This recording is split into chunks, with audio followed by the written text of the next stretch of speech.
It's lab day in geology world, so come and join me as I take this slab of rock and turn it into a thin section that looks just like this. This is a piece of lava from a well-known eruption, but I'm not going to tell you which one it's from. I need to do research first. The first thing we do is we slice a section of that off and stick the rest of it onto a glass slide with some resin and slowly grind away the surface.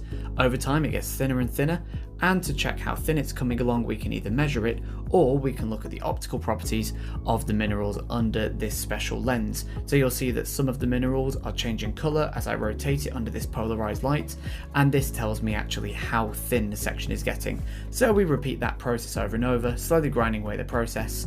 We can also check it up against the light to see how thin that section is coming along. Ideally I want to get this section to maybe a few tens of microns, so very, very thin. Now that it's at an appropriate thickness, we now take it under our microscope to really just check the quality before starting to polish it.